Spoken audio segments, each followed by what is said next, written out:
বদলাই ফেলবো, সব বদলাই ফেলবো ইনশাআল্লাহ।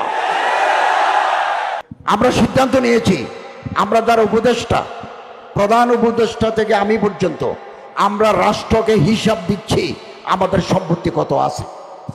দেওয়া শুরু হয়ে গেছে, আমিও দেব।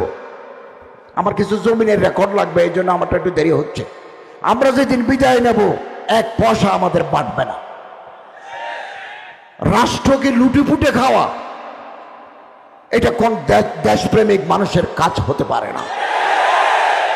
আমরা এটা দৃষ্টান্ত স্থাপন করতে চাই যে আমরা রাষ্ট্রের টাকা চুরি করব না, দুর্নীতি করব না।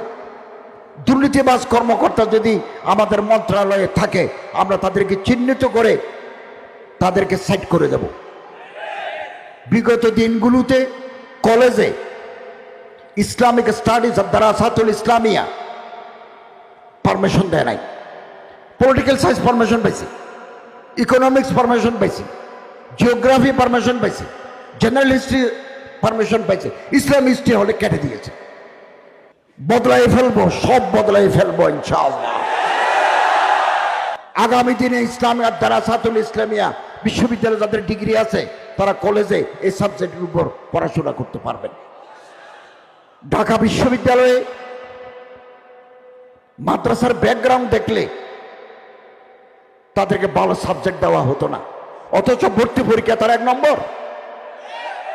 বারবার এই গ্রুপ, ওই গ্রুপ, খ গ্রুপ, গ গ্রুপে মাদ্রাসার ছাত্ররা ফার্স্ট, তাদেরকে ঢুকতে দিচ্ছে না।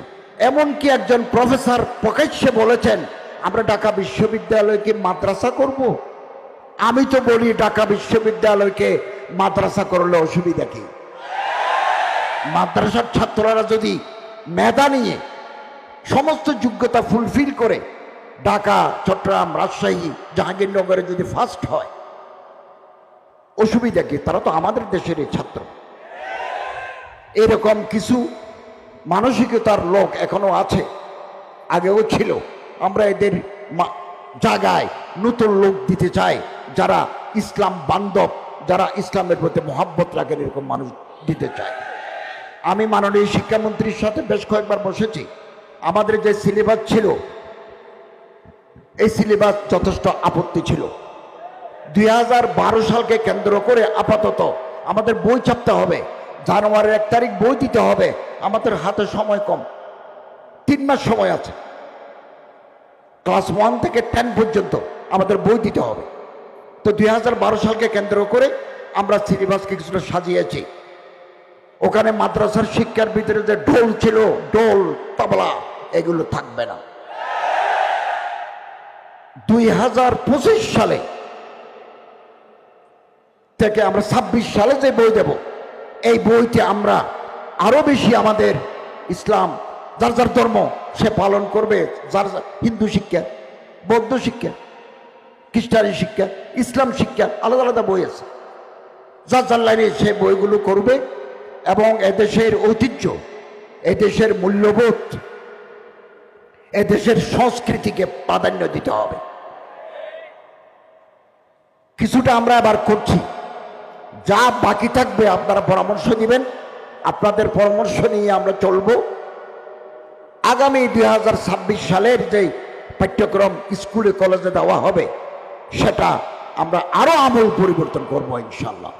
এদেশের মানুষ স্কুল কলেজে পড়ে যাতে নামাজি হয়, সিরাতে রাসূলের প্রতি যাতে তার মহাব্বত বাড়ে, আগামী দিনে এরকম সিলেবাস তৈরি করার পরিকল্পনা আমাদের আছে। তবে সেটা ধাপে ধাপে যেতে হবে, আপনি একদিনই চাইলে আমরা পারবো না। কালকেও শিক্ষামন্ত্রীর সাথে আমরা বৈঠক করেছি। উনি বললেন এখন আর নতুন কিছু ঢুকানো যাবে না, আমরা প্রেসে দিতে হবে। তো এটা অন্তর্বর্তীকালীন সরকারের মতো একটা সিলেবাস হবে, অন্তর্বর্তীকালীন সিলেবাস। কিছু ভুল ত্রুটি থাকবে, মিছিল করার দরকার নাই, ফেসবুকে লেখার দরকার নাই, আপনারা আমাদেরকে বলবেন, আমরা এটা গ্রহণ করব। আমাদের কাছে কেউ কোনো অভিযোগ করলে আমরা এগুলো রেকর্ড রাখি, বিবেচনা করি। ফেসবুকে লিখলে আপনি বাহবা পাবেন, আমাকে আপনি অসম্মানিত করবেন, শেষে গিয়ে কোনো ফায়দা হবে না। আমাকে 20 জনে পছন্দ করে না, 80 জনে পছন্দ করে, তো হোক না। আমরা আল্লাহকে রাজি করার জন্য কাজ করছি। কেবল এটা আমার জীবনে একটা মারহালা। আমি এতদিন একটা মাদ্রাসায় হাদিসের খেদমত করেছি, একটা মসজিদে খুতবা দিয়েছি, ইন্টারন্যাশনাল ইসলামিক ইউনিভার্সিটিতে আর দারাসাতুল ইসলামিয়ার পাঠদান করেছি, এর আগে কলেজে করেছি 24 বছর। এটাও আমার জীবনের মারহালা। আমি দেখি না, আমি রাত দিন পরিশ্রম করি, আমার শরীরের ওজন কমে গেছে, ঠিকমতো ঘুমাতে পারি না, সারাদিন অফিসে কাজ করি, বাসায় এসে আবার ভিজিটরদের সাক্ষাৎ। আমি মনে করি এটা মারহালা, এটা দায়িত্ব আমি পালন করছি। আমি মাদ্রাসার ছাত্রদেরকে বলবো আপনারা তৈরি হন, ইলমে দ্বীন উলুমুল ইলাহি গ্রহণ করবেন, করছেন, উলুমুল আসরিয়াও করেন। তকি উসমানীর মতো, জিদান মালিকুমের মতো বিচারপতি হতে হবে আপনাদের। টোটাল সেট আপ যদি আমরা বদলাতে চাই, তাহলে আমরা আমাদের আদর্শের উপর আমাদের বড় হতে হবে।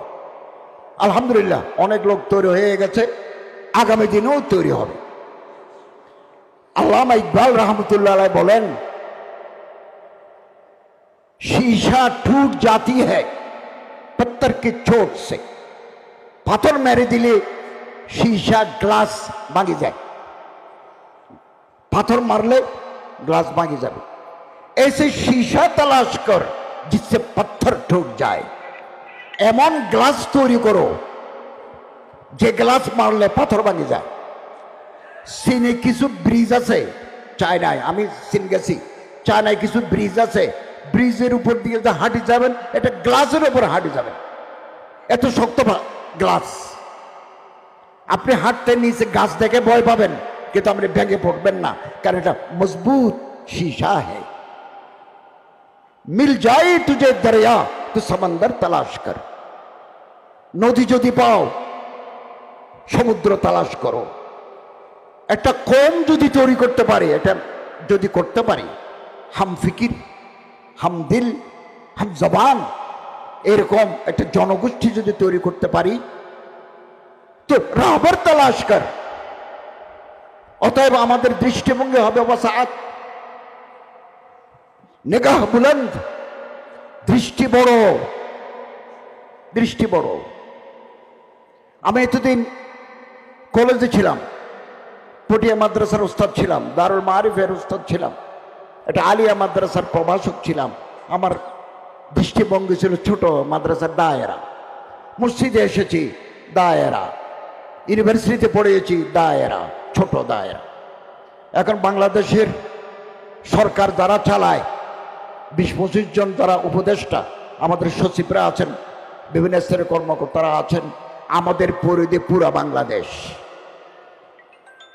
টেকনাফ থেকে পঞ্চগড় আমাদের দায়েরা।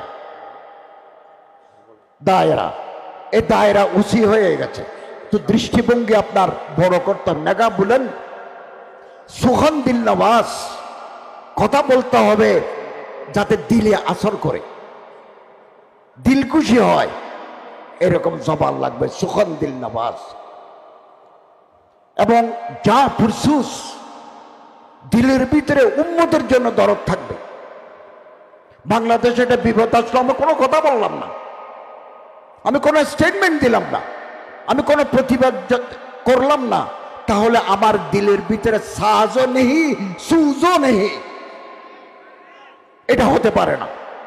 ইমাম আহমদ বিন হাম্বল এত বড় ফকিহ, কত বড় ফকিহ, কত বড় মুত্তাকি, পাশাপাশি তৎকালীন অন্যায় জুলুমের বিরুদ্ধে তিনি জেল কেটেছেন। এই সমস্ত উলামায়ে কেরাম, শেখুল হিন্দ আল্লামা মাহমুদুল হাসান রাহিমাহুল্লাহ, শেখুল ইসলাম আল্লামা হোসেন আহমদ মাদানী, তারা কি ব্রিটিশের সাথে আপোষ করে নীরবে থাকতে পারতেন না? পারতেন, কিন্তু তারা মনে করছেন এই মুহূর্তে ময়দানে ঝাঁপিয়ে পড়ে ভারতবাসীকে ব্রিটেনের জুলুম থেকে আমাদের রক্ষা করা প্রয়োজন।